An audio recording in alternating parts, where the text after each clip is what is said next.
天我们学习结构，能 A 就 A， 和我一起看看怎么说吧。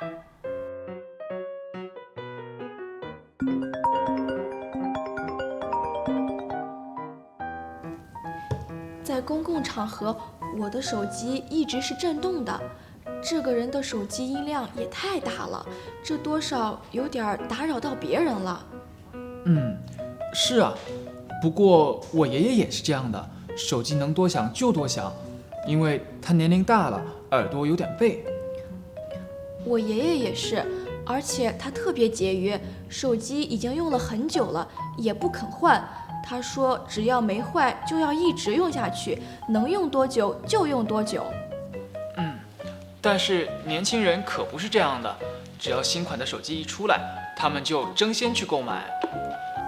是啊，其实他们有时候买新手机只是追求个新鲜感，为了满足消费者的这一心理，现在的手机设计得越来越复杂了，一个小小的手机竟然能有4个摄像头。对啊，我用不到4个摄像头。我希望手机设计的时候能多薄就多薄，能多小就多小，这样方便携带。我现在用的手机就很轻便，是前年的旧款，虽然电池不太好了，但是其他方面都还不错。其实你可以换一块电池，既然别的地方没有坏，能修就修，不用换新的。我也是这么想的，节约是一种美德。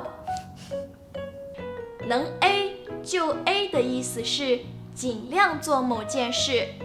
A 可以是动词、形容词，或者带有动词或者形容词的短句，比如不过我爷爷也是这样的，手机能多响就多响。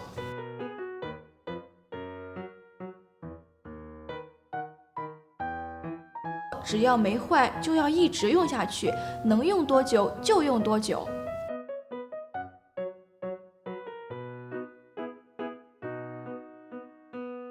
既然别的地方没有坏，能修就修，不用换新的。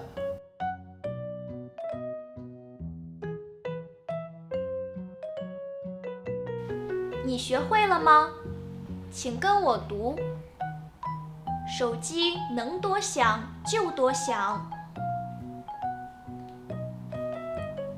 能用多久就用多久，能修就修。在公共场合，为了不打扰其他人，咱们把手机的音量能调多小就调多小吧。你说的对，我一般会调成震动。同学们，再见啦！